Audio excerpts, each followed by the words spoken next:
Superintendent کے خلاف دائر کی گئی تموین عدالت کی درخواست پہ محترم جج جسٹس سردار اعجاز اسحاق صاحب کی عدالت میں سماعت ہوئی اور اس کیس میں جیل سپرڈنٹ نے بیان الفی جمع کرایا ہے کہ آئندہ وکلاء کے ساتھ خان صاحب کی میٹنگ کو کوئی مانیٹر نہیں کرے گا، نہ کوئی سنے گا۔ اور اس کے ساتھ ہی ایک پوائنٹ پہ ڈیبیٹ ہوا کہ کیا جیل میں کوئی اولاتی یا قیدی سیاسی باتیں کر سکتا ہے یا نہیں، چونکہ یہ 1818 میں ریگولیشن بنے تھے پریزنر کے لیے، جن کو بعد میں سن 1947 میں ایڈاپٹیشن ایکٹ 1947 کے تحت پاکستان نے اس وقت ایڈاپٹ کیا، اور پھر سن 78 میں اپڈیٹڈ ورژن بنے جیل رولز کے، لیکن اس میں وہی انگریزوں کے تمام قوانین کو، جیل کے قوانین کو ریپروڈیوس کیا گیا۔ تو اس میں ایک شک یہ بھی ہے کہ جیل میں سیاسی گفت و شنید نہیں ہو سکتی ہیں۔ دوسری طرف آئین پاکستان جو ہے حق دیتا ہے بنیادی فنڈامنٹل رائٹ آف ایسوسیشن، تو لہٰذا یہ جو شک ہیں وہ متصادم آئین کے ساتھ، اور اس پہ بحث ہوئی جس پہ میں نے پرندیہ دیا کہ میں اس شک کو چیلنج کرتا ہوں۔ تو اس کے بعد عدالت نے معاونین مقرر کیے ہیں، کیونکہ خان صاحب کا ایک کیس اس طرح ہے کہ ان کے خلاف 202 لگ بھگ کرمنل کیسز ہیں، پھر ایک سیاسی پارٹی کے بانی ہیں، اور بہت سارے پارلیمنٹیرینز ہیں ان کی پارٹی کے، 2/3 میجارٹی سے زیادہ مینڈیٹ دیے ہیں پاکستان نے۔ تو لہٰذا ان حالات میں یہ توقع کرنا کہ ان کے ساتھ کوئی جیل میں سیاسی بات چیت ہی نہیں کرے گا، یہ مذاق کے مترادف ہیں۔ اگلے جمعے پہ اس کیس کی مزید سماعت ہوگی۔ سر، کل آپ نے ٹویٹ کیا ہے، دو ٹویٹ کیے ہیں، جس میں آپ نے کہا ہے مجھے پبلک اکاؤنٹ کمیٹی کا چیئرمین نامزد کیا ہے، تو اس کے بعد جو میری گفتگو ہوگی میرے مخالفین کے لیے تھوڑی نرم لہجہ ہوگا اور اچھے الفاظ ہوں گے، تو سر یہ پھر کیسے اپوزیشن بتائیں گے؟ جو پی ٹی آئی ایکسپیکٹ کر رہی ہے آپ سے اپوزیشن، وہ تو نہیں ہو پائے گی؟ نہیں، میں نے آپ نے میرے ٹویٹ پھر نہیں پڑھے ہیں۔ میرے ٹویٹر اکاؤنٹ کو کچھ میرے دوست ہینڈل کرتے ہیں، اور کل ایک ٹویٹ ہوا تھا جو میرے خیال میں نہ کرتا، جس کو میں نے پھر ڈیلیٹ کیا کیونکہ اس میں لینگویج بڑی ہارش استعمال ہوئی تھی، اور کل ہی میں نے پھر ٹویٹر اکاؤنٹ کو خود ہی سنبھال لیا ہے، لاگ آؤٹ کر دیے ہیں تمام ایڈمنس کو، کیونکہ آئے دن جو ہیں یہ مسئلے پیدا ہو رہے تھے، لہٰذا کم ہی ٹویٹ کروں گا۔ اور جو میں نے ٹویٹ کی ہیں وہ لینگویج کے حوالے سے کی ہے کہ لینگویج جو ہے وہ ہمیشہ میں ڈیسنٹ لینگویج ٹویٹس میں استعمال کروں گا۔ جہاں تک پبلک اکاؤنٹ کمیٹی کے چیئرمین نامینیٹ ہونے کا تعلق ہے، تو ہمارے یار دوستوں نے پرسوں ہی خان صاحب کو 2 وکلاء بھجوا دیے تھے کہ جی شکایتیں لگاؤ ان کی، اور تاکہ خان صاحب جو ہیں ان کو دستبردار کروا سکے۔ پارٹی کے اندر جو ہیں یہ کھینچا تانی چل رہی ہے میرے خلاف۔ میں نے تو کسی کے عہدے پہ کوئی عذر کبھی نہیں اٹھایا ہے، اور وہ جو 2 وکلاء گئے تھے ان کو نہیں چاہیے تھا کہ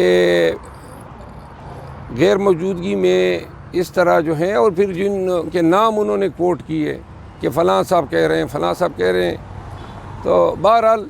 یہ بات میں پارلیمانی پارٹی میں ضرور کروں گا، اور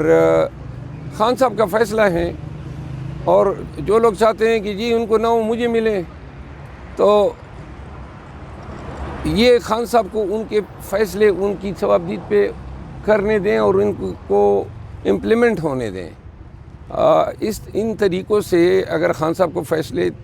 تبدیل کرنے پہ مجبور کیا جاتا ہے، اس خواہش میں کہ جی یہ فلاں عہدہ بھی جو ہیں فلاں شخص کو ملے یا مجھے ملے، خان صاحب نے تمام جو پارٹی کے عہدے ہیں، بیرسٹر گور صاحب کو چیئرمین بنایا، عمر ایوب صاحب کو سیکرٹری جنرل بنایا، عمر ایوب صاحب کو اپوزیشن لیڈر بنایا، یہ فیصلے خان کے فیصلے ہیں، ہم سب کو قبول ہوتے ہیں، لیکن میرے حوالے سے پہلی دفعہ خان صاحب نے ایک فیصلہ کیا تو اس پہ جو ہیں کچھ لوگوں کو لازماً تکلیف ہوگی، کیونکہ انہوں نے 2 وکلاء بھیجے اور انہوں نے پھر خان صاحب سے جو میٹنگ کی اس میں ان کی کوشش یہ تھی کہ کس طرح خان صاحب کو، لیکن خان صاحب نے انکار کیا۔ اچھا سر، اتوار کو جو احتجاج کرنے جا رہے ہیں اس کی قیادت آپ کرنے جا رہے ہیں؟ جی، اسلام آباد اور پنڈی میں ہمارا بھرپور احتجاج ہوگا۔ اسلام آباد اور پنڈی کو لوگوں کو میں یہ کہنا چاہتا ہوں کہ یہ احتجاج جو ہیں اب ضرورت ہے اس میں فیملیز کے آنے کی۔ 2 احتجاج ہم نے کیے، بھرپور احتجاج تھے، لیکن اس دفعہ ہم تاریخی احتجاج کرنا چاہتے ہیں۔ تو فیملی کے عوام سے، اسلام آباد کے عوام سے میری اپیل ہے کہ خان صاحب جب بھی احتجاج کی کال دیتے ہیں اس امید پہ دیتے ہیں کہ پاکستانی ان کی کال پہ لبیک کہیں گے، کیونکہ یہ احتجاج، یہ ہماری جدوجہد ہمارے ذات کے مفاد کے لیے نہیں ہے، بلکہ پاکستانیوں کے ایک بہتر مستقبل کے لیے ہماری یہ جنگ ہے۔ ہم 11 سے 12 بجے کے بیچ جو ہیں 26 نمبر چنگی پہ میں خود وہاں ہوں گا اور وہاں پہ ہم اکٹھے ہوں گے۔ عامر مغل صاحب جو ہیں، جو ہمارے اسلام آباد ریجن کے صدر ہیں اور ان کا حلقہ بھی بنتا ہے، پنڈی کے جی ٹی روڈ سے پنڈی کے عوام ہمیں وہاں پہ ملیں گے۔ مری روڈ سے لیاقت باغ سے قافلہ شروع ہوگا، فیض آباد پہ علی بخاری صاحب جو ہیں وہ قافلے کو لیڈ کریں گے، روات سے وہ وہاں پہ اکٹھے ہوں گے، اور 12 کہو کے جو ہمارے پارٹی کے عہدیداران ہیں وہ ریلی لے کے یہ آئیں گے 0 پوائنٹ پہ، اور یہ ہم سب 0 پوائنٹ پہ یکجا ہوں گے 2 بجے سے 3 بجے کے بیچ، اور پھر ہم جو ہیں سینٹورس کے پل سے جو ہیں جو فیملیز ہوں گے ان کو بے شک وہ اپنی گاڑی میں بیٹھ سکتے ہیں، جو جوان ہوں گے، اور ہم سب پیدل پریس کلب کی طرف جائیں گے، وہاں پہ ہم پھر احتجاجی جلسے کہنے کا احتجاج کیا، پولیس نے پیچھا کیا، تو اس بار بھی ذہنی طور پر تیار ہے؟ پولیس تو ہمیشہ پیچھا کرتی ہے، ذہنی طور پہ تیار کیا ہے، اب تو دماغ میں بیٹھی ہوئی ہے۔ اچھا مروت صاحب، یہ جو گزشتہ روز واقعہ پیش آیا اور آپ کو ملاقات کی اجازت بھی نہیں دی گئی، کہا گیا کہ وہاں سے 3 دہشت گرد پکڑے گئے، افغانستان سے آئے ہیں، نقشے بھی ان کے پاس ہیں، کس قدر تشویشناک ہے؟ ادھر بانی چیئرمین پی ٹی آئی بھی قید ہیں، چودھری پرویز الہی اور دیگر بھی، سیکیورٹی صورتحال کے مطابق کتنا آپ کے لیے چیلنجنگ ہے؟ اور اس حوالے سے کچھ آپ عدالت سے بھی رجوع کریں گے کہ اڈیالہ جیل کے اندر وہاں پر دہشت گرد پہنچ سکتے ہیں، تو وہاں پر خان صاحب کس طرح محفوظ ہیں؟ یہ جو خبریں آ رہی ہیں پاکستان تحریک انصاف کے لوگوں کے لیے بڑی تشویشناک ہیں کہ بارود بھی ہیں، دہشت گرد بھی ہیں، ان کی شناخت بھی ہو گئی، وہ گرفتار بھی ہو گئے، اور گرفتاری کو 48 گھنٹوں سے زیادہ وقت ہو چکا ہے، اور اوورسیز پاکستانی سب مخمصے میں ہیں، ہیجان اور پریشان صورتحال سے دوچار ہیں۔ وہ یہ جاننا چاہتے ہیں کہ آیا ان لوگوں کا ٹارگیٹ خدا نخواستہ کہیں ہمارے لیڈر تو نہیں تھے؟ سی پی او راولپنڈی کو چاہیے تھا کہ جو ابتدائی تفتیش کی ہے، اس تفتیش کے نتیجے میں جو بھی معلومات سامنے آئی ہیں وہ قوم کے ساتھ شیئر کرتے۔ ہم بڑے پریشان ہیں خان صاحب کی سیکیورٹی کے حوالے سے، روز اول سے پریشان ہیں، اور ایسے واقعات جو ہیں ہماری پریشانی میں اور قوم کی پریشانی میں مزید اضافے کا باعث بن رہے ہیں۔ تو لہٰذا ہم توقع رکھتے ہیں کہ اگر کل نہیں تو آج سی پی او راولپنڈی اس حوالے سے پوری قوم کو اعتماد میں لے کے بتائیں کہ ان کا ٹارگیٹ کیا تھا، کس کے پیچھے آئے تھے، کیا دہشت گردی کی کارروائی یہ کرنا چاہتے تھے، کیونکہ یہ تو اب تسلیم کیا جا چکا ہے کہ یہ گرفتار بھی ہو چکے ہیں، ان سے بارود، ان سے ڈیٹونیٹر، ان سے اسلحہ وغیرہ ریکور ہو چکا ہے،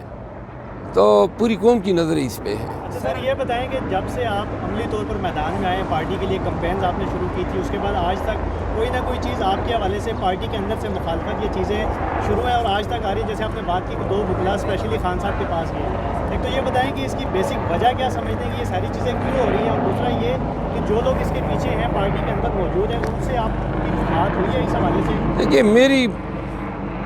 میں اپنا کام کرتا ہوں، احتجاج کی ڈیوٹی خان صاحب نے دی ہے، میں احتجاج کنونشنوں کی ڈیوٹی خان صاحب نے دی تھی، میں کنونشن کرتا تھا، اور میں نے کئی دفعہ کوشش کی، یہ جان ہی نہیں چھوڑ رہے ہیں، ہر وقت یہ پیچھے سازشیں اور میں نے کبھی کسی کے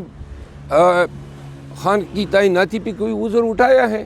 یہ خان سے بڑا بننے کی کوشش کر رہے ہیں. خان نے ایک فیصلہ کر دیا ہے, اب خان کو آپ مجبور کر رہے ہیں کہ خان کوئی اپنے فیصلے چینج کریں.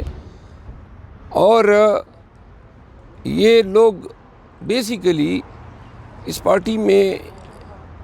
یہ مسئلہ پیدا ہو رہا ہے, شاید یہ نہیں چاہتے ہیں کہ کوئی پارٹی میں بلند آواز ہو, لوگوں کو نکالیں اور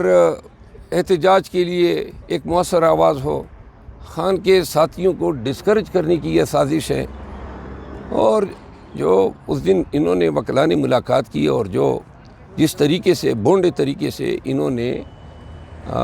خان کو یہ بتانا چاہا کہ جی بڑی پریشانی پیدا ہو گئی ہے, لہذا پریشانی تو یہ خان کے لیے نہیں اور پارٹی کے لیے بھی پیدا کر رہے ہیں. آپ یہ چاہتے ہیں کہ جی آپ کے منظور نظر افراد جو ہیں صرف وہی نوازے جائیں ہر وقت. سر پی ٹی آئی نیپوٹزم کے بیانیے کو رد کرتی ہے, لیکن کے پی کے میں ہم نے دیکھا ہے کہ 7 سے 8 وزراء ایسے ہیں جو پی ٹی آئی کے جو مین لیڈرشپ ہے ان کا کوئی بھائی ہے, ان کا کوئی بھتیجا ہے یا اس طرح کا ہے, تو کہ یا یہ پی ٹی آئی کے بیانیے کی نفی نہیں ہے؟ اس میں نیپوٹزم کہاں سے ہوا؟ کیونکہ کچھ یہاں پہ کون سے یہاں پہ کوئی وفاقی وزیر لگے ہوئے ہیں, سارے اپوزیشن میں بیٹھے ہیں, سب مار کھا رہے ہیں, پرچے بھگت رہے ہیں. کے پی میں اگر حکومت آئی ہے تو ان لوگوں نے وہاں پہ ماسد کو سرو کرنا ہے, خدمت کرنی ہے. اور ان میں سے بہت سارے الیکٹڈ ایم پی ایز ہیں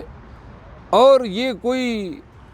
عوامی کام کے لیے ہیں, لوگوں کے حل کے ہیں, لوگوں نے ہمیں مینڈیٹ دیا ہے, لوگ کام چاہتے ہیں, تو یہ کام کس طرح ہوں گے؟ کیبنٹ میں لوگ آئیں گے تو ہوں گے, اور یہ لوگ تو پہلے بھی کیبنٹ کا حصہ رہے ہیں, تو لہٰذا یہ خبر مل جاتی ہے فلاں کا بھائی ہیں, فلاں کا رشتہ دار ہیں. تو بہت سے ایسے بھی ہیں نا جو کسی کے رشتہ دار نہیں بھی ہیں, میرٹ پر ہوئے ہیں. 4, 5 یا 6 لوگ ایسے ہیں جو کسی کے بھائی بنتے ہیں, تو وہ اپنے حلقے سے آئے ہیں, اپنے حلقے کی اس نے سرو کر رہے ہیں. تو بھائی یا کوئی یہ منسٹر ہوا ہے, مشیر ہوا ہے, انہوں نے ان علاقوں کو ترقی دینے کے لیے اپنا کردار ادا کرنا ہے. مرغوب صاحب لاسٹلی یہ بتا دیجیے کہ جو لوگ پارٹی میں آپ کی راہ میں رکھنے اٹکا رہے ہیں, نیملی وہ آپ خان صاحب کے سامنے رکھیں گے تاکہ پارٹی میں خان صاحب کو علم ہے, خان صاحب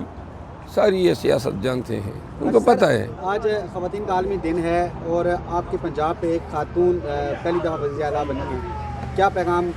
دینا چاہیں گے پنجاب گورنمنٹ عوام کو خواتین کے عالمی دن؟ خواتین کے عالمی دن کے موقع پہ خواتین کے عالمی دن کے موقع پہ تمام خواتین جو ہیں ان کے لیے یہ پیغام ہے کہ اللہ تعالیٰ ہمارے ملک میں خواتین کے حقوق کے لیے, خواتین کے بہتر مستقبل کے لیے, ہمارے نظام کے کرتا درتاؤں کو یہ توفیق دیں کہ ہمارے خواتین جو رول رہے ہیں ہمارے سماجی ایک ایسے نظام میں جہاں ان کو والدین کے جائیداد میں حق لینے پہ جو ہیں وہ دہائیوں قانونی جنگ لڑنی پڑتی ہے, گھریلو تشدد ہوا یا ورک پلیس پہ جو ہے ہراسمنٹ ہیں. تو لہٰذا خواتین کی رسپیکٹ اس معاشرے میں یقینی بنانے کے لیے, ان کو یکساں